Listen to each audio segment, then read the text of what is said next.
I'm delighted to be here today to provide, as we approach just in a week's time, the 12-month anniversary of our election, that great gift that was given to us on the 29th of November last year. I want to try and give you a bit of an update on many of the initiatives, the work, the progress that we've made in what is undoubtedly a fast start, one that was very much needed after 4 years of perhaps a lack of pace, a lack of momentum, a lack of spark, if you like, in terms of government leadership. I then want to talk about the reform challenges that our nation faces and provide you with a few comments and a few insights about where I think some of these debates are up to ahead of a COAG meeting in just a couple of weeks' time. Now, I don't want to go through a big long laundry list of all the things that we've done over these 12 months, but it has been very busy and there are some key projects, some key priorities, some key investments that we've made that I think set our state up well for growth and prosperity and for the creation of that momentum that is so important in underpinning demand, but also growing a sense of optimism for the future that unlocks the potential that so many industries, so many sectors can sometimes hold close if they're less than certain about our future. The government's effort, the government's work, the government's energy, I think is critically important in the medium and certainly in the long term. Now, can I thank Bill? We're going to be doing a regular Friday afternoon act where he talks up Victoria and then I, very happy to keep doing that. But those numbers are a very strong set of indicators about what should be a sense of hopefulness. We should be positive and optimistic about the future of our state. I certainly am. We're not without our challenges, and I take the view, and each and every member of my team takes the view, that those challenges will be best met. We'll find the opportunity sometimes embedded within those challenges if we all work hard, if we have a listening and engaging culture, and if we're prepared to push on, push through and get things done. That work rate, that effort, that energy is critically important. But I do thank Bill for his insights and his very kind observations about points of difference, points of strength, and I might return to some of those matters, I'm sure, in questions later on. Now, having promised not to give you a long laundry list, I'll try and be faithful to that. As you know, we came to power a year ago with a very well-developed set of priorities, a very well-developed plan for our state's future. And we wasted no time. Indeed, I think I was here before a similar audience at around the 100-day mark and gave you some updates on the work that we'd done from our very first day in office. A year later, I can report to you very significant progress. We committed to remove 50 of the most dangerous and congested level crossings. For those from Sydney, you did this many years ago. We've got a big job of work to catch up. There's more than 180 of them across the city. They are the most dangerous, the most congested. Well, they are in the process of going. And I can report to you that 19 of those are either in the ground or out to the market, and I announced just a couple of weekends ago a further 8 of those level crossings will go to the market as a super project, more than $1 billion, one single project that will mean that we're in that 27 odd mark very soon. That's well in excess of the commitments that we gave and the timeline that we had laid out. That unlocks capacity and potential. It also creates 4,500 jobs and gives a sector in our economy, engineering and construction, a long-term order book, an 8-year program of work. That's the certainty industry always talk to me about in terms of skills development and all the stabling costs, all the flag fall of having a presence here in our great city and our state. Next on the list, of course, is the Melbourne Metro Rail project. 9 kilometres of tunnel, 5 new underground stations, 20,000 extra passengers moving through what is essentially a second city loop every hour of the peak. This is about protecting the quality of life, the livability, our title, of course, our proud mantle as the world's most livable city, but it also creates 3,500 jobs. The value capture opportunities here, our imagination is the only limiting factor. There's a great opportunity here to do something very special. And I've described it many times and I'll do it again. It's one of those oak tree investments where the person who plants the tree may not necessarily get to sit under it. This is a long-term project and that's exactly the sort of infrastructure leadership that I think we need. The federal government have been saying, the new Prime Minister Malcolm Turnbull has been making some very positive comments about this project and I'll return to that when I talk about reform and partnership toward the end of my remarks. The Western distributor, Transurban, came to us with an innovative, elegant proposal, one to link the Westgate Freeway with the Tullamarine Freeway, a direct link into the Port of Melbourne. We've gone back and said we want a program of works around the Monash Freeway as well. That work is unfolding, we're proving that up, and we hope to be able to make some announcements, some exciting announcements quite soon about that project. The Tullamarine Freeway widening, I'm the first to concede that this was a partnership that the previous government were part of, but we were delighted to be able to break ground on that just recently. There's jobs and there's the critical protection of what is one of our greatest economic assets, a curfew-free airport, one that is growing strongly, and one that needs to be protected with the best, but also the most responsive transport links. A wider, a better Tullamarine Freeway is a very important part of that. Moving to regional Victoria, Murray Basin Freight Rail, many of you have heard me speak about this, I would hope passionately. I very much believe in this project, and having toured the Southern Mallee and the Wimmera region affected by drought, their second failed season, that's where they're at the moment. They've had 2 good years in 15. They face really, really challenging times at the moment, but infrastructure remains critically important for them. The notion of getting all of that produce, grain and table grapes and everything through that food and fibre sector, but also mineral sands to port, to market, to the world, more efficiently, more safely. This is not a cost, it's a profound investment in the productive capacity of the northwest of our state. And heavens knows those communities could do with the many hundreds of jobs that will be available to that corridor through getting this project away. Rolling stock, this is a classic example of a government using the levers that are available. The power of our purchase must be harnessed. There's no bigger consumer or purchaser of goods and services in the state of Victoria than the state of Victoria. And we've charted a very different course. 100 new trains, 100 new trams. The order's been placed. It's a long-term order book, the sort of consistency and certainty that the rolling stock industry has sought for a very long time. We're very proud to be able to deliver that. That guarantees diversity. That guarantees also that these industries have got a much more stable outlook. 50% local content on build. All of this is a fundamental investment in a much stronger Victorian economy. Now, just turning to the services sector for a moment. Bill was very kind in terms of our leading position around the international education market. I've just returned from China, my first official trip. I'll be going probably a couple of times each year, and every single member of my cabinet will travel to China over this 4-year term. That's how important this market is. That's how significant the potential for stronger partnerships, for better engagement is.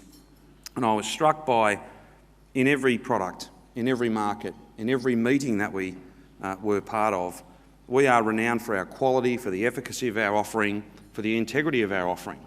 And international education is such an important part of that. Not, of course, to diminish in any way dairy, food and fibre in a broader sense, but particularly things like wine, things like beef and sheep meat, and of course the tourism market. This is such a big part of our story to date, and a really big part of our future as we look to grow those links, to be a stronger partnership with a burgeoning middle class, the world's largest middle class. It won't take too long before they can claim that mantle. This is such an important market for us, but it's more than just a transactional relationship. If you view it simply as a market, then I think you'll always come up short. Trust and confidence, those personal connections and relationships are very important, and that's why it's such a priority for us. We went to China not just to visit and talk about the next deal, but to talk about a partnership, if you like, but to establish a long-term strategic relationship. We went to China to help rewrite our China strategy, not something that any state government's ever done before, but go to China and speak to them about what they think should be in our China engagement strategy. Perhaps there'll be some questions about China and that market a little bit later on, but the significance of it cannot be underestimated. But just as we have strong opportunities at that end, we need also not to forget a range of other partners in the region, whether it's India, others much closer to home. All are significant, all are important, and if you work hard, you can make the most of those relationships. But you've got to have fit-for-purpose infrastructure and fit-for-purpose governance, if you like, in the way you organise your pitch to the world. That's why we brought about the most significant review of the visitor economy and the most significant change to our standing assets, if you like, to market Victoria, to sell Victoria, to take Victoria to the world. Too many brands, too many different messages. It's all been consolidated into one, and nothing less than that, really. That is absolutely critical when you think about the visitor economy in all of its complexity. More than $20 billion in economic output and more than 200,000 jobs. This is such a big part of our future, and we need to make sure that we're playing our part. The things that worked 20 years ago, all too often they don't work in a contemporary and very, very competitive world we live in right now. Again, I'm conscious I might be getting close to providing you with an all too long list, but I want to just say a couple of things about skills. We know that our vocational education and training sector is critically important, and we have wasted no time in repairing very significant damage that has hurt not only the prospects of individuals, but indeed has held us back, I think, from realising our potential in some of the sectors that Bill spoke about, and many of the sectors that each of you work in every single day. Jobs start with skills. Opportunity starts with the competence and the confidence that a qualification gives you. The portability of those skills, learning how to learn, learning how to apply that method throughout what will be an increasingly diverse working life.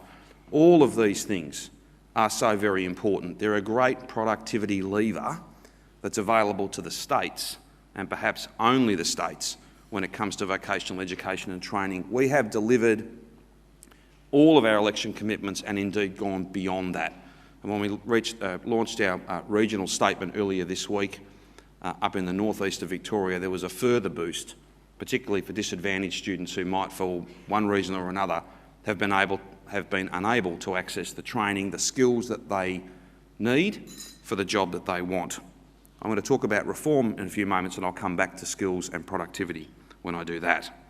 Of course, I could speak to you about hospitals, schools in a broader context, the Family Violence Royal Commission, an ICE action plan dealing with what really is a very, very big challenge for safety and for well-being. There are many other investments, many other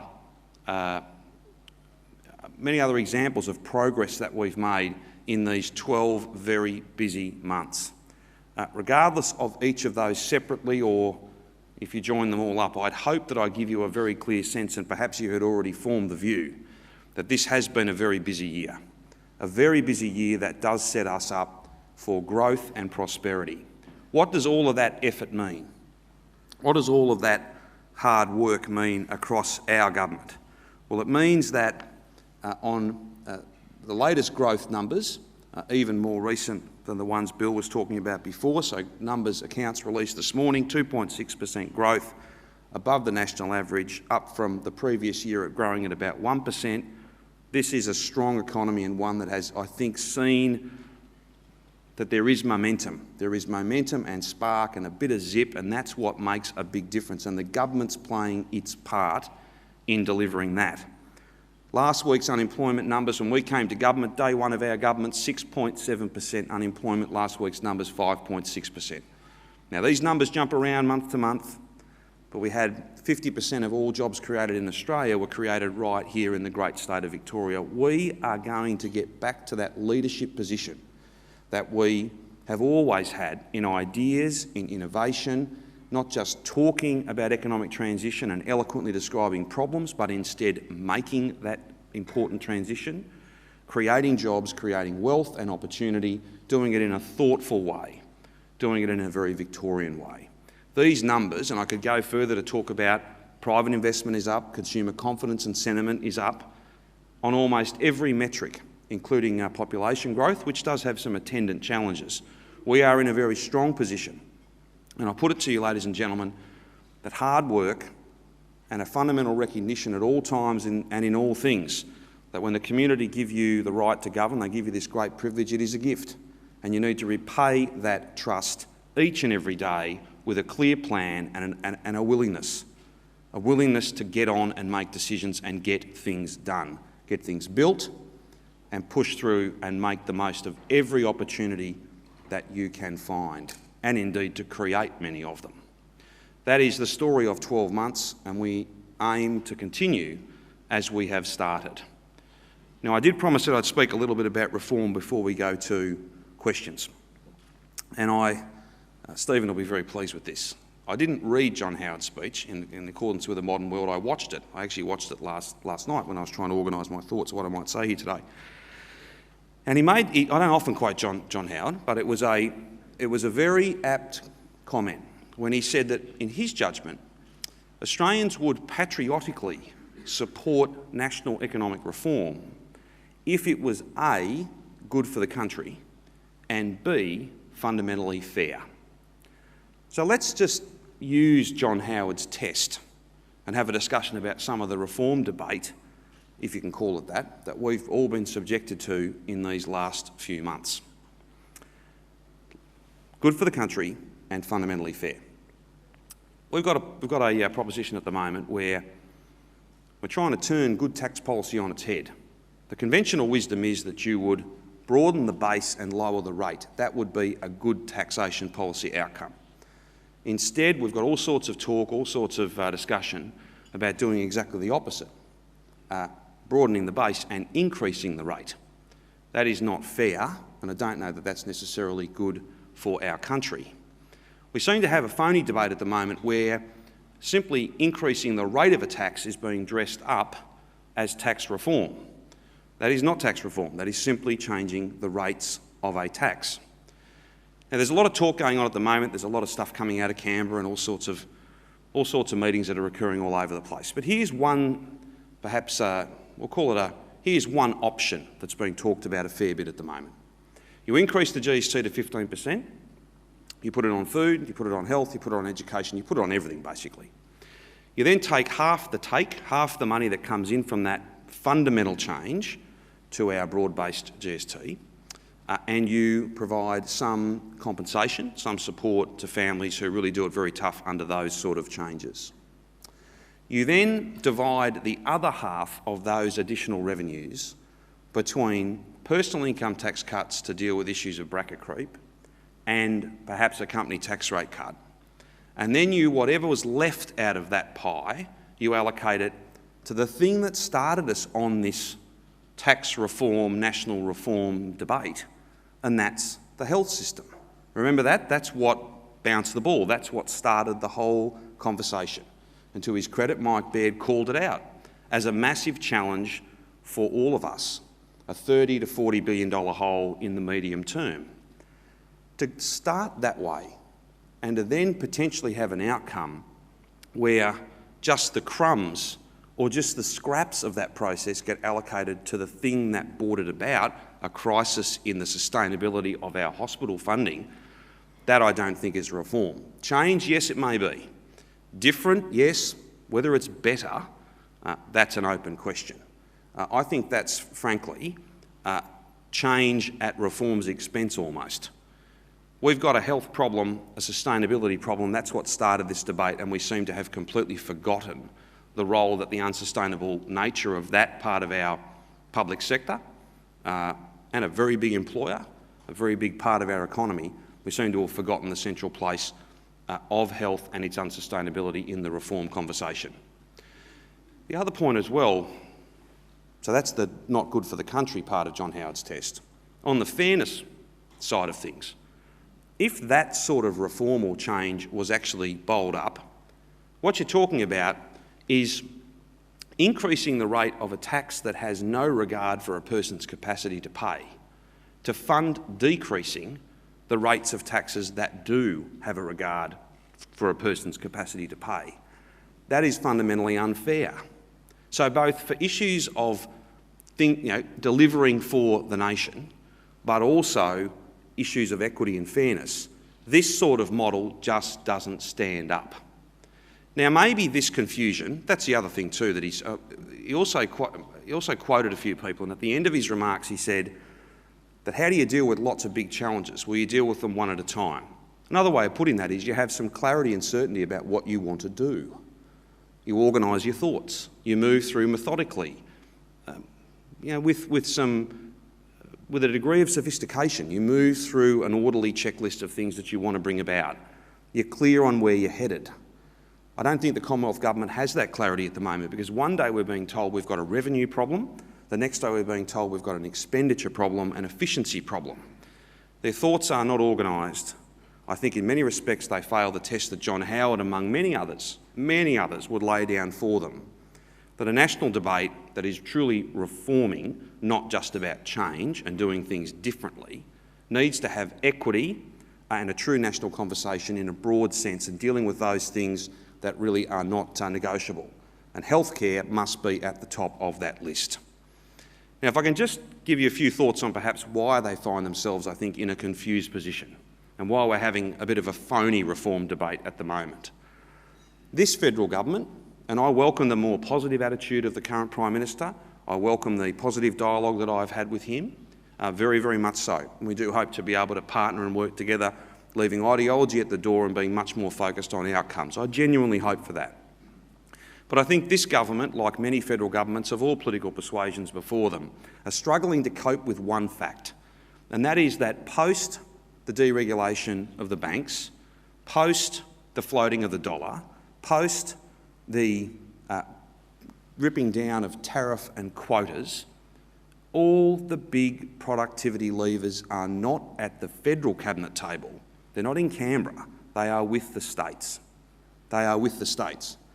And until we accept that, and until we get a federal government that is not so much interested in intruding and imposing, but instead partnering with the states to realise the productive potential that only state governments can deliver at a local level, then I think we'll always fall short in terms of our potential. Let me give you quickly a couple of examples. Infrastructure. Federal government don't deliver infrastructure. They might help fund it, but they don't deliver it. It is the states that deliver the best infrastructure. Skills. Higher education, of course, funded and run independently, but vocational education and training, the stuff that truly unlocks capacity, that is delivered by the states. Now, if you can combine an aggressive infrastructure agenda and the attainment of skills in one, as we've done, through, for instance, things like 10% of all the workforce on all those major projects I listed will be in training. They will get an apprenticeship because of the work they do for us and you. If you can then use the power of your purchase to try and drive that skills attainment, and you can get away the productive, capacity unlocking infrastructure that we're all passionate about, based on the funniest of notions, a positive cost-benefit ratio, evidence-based, smart decisions, then that is unlocking productive potential, and it is delivering reform, not just change, but real reform. All of those levers, and the levers in the health system, we know that the well-being of our community is central to the productive capacity of our economy. Things like land use planning, things like industry policy, supporting sectors that are set to grow but need that strategic environment to underpin them. All of these levers are the province of the states. And it's about time that we asserted ourselves a little bit more, I think, significantly about these issues. The national reform discussion is not one from Canberra imposed upon state jurisdictions. It will be driven by states, confident and assertive, and looking for a partnership, not handouts, looking for a partnership with a Commonwealth Government that's prepared to work with us to deliver on all the potential that we see in almost every sector right across our state and indeed across our nation. Change is not the same as reform.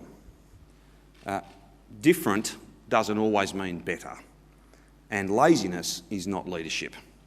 We need to move beyond a discussion and have a much clearer, a really focused conversation about the challenges we face in the delivery of the services that none of us can do without, to unlock productive capacity and to do it in a partnership, regardless of the ideology, in spite of the ideology almost, focused on one thing and one thing only, and that is getting things done, outcomes. That's what drives me, it's what drives my government, and it's what should drive a genuine national reform discussion, and hopefully a few good outcomes as well.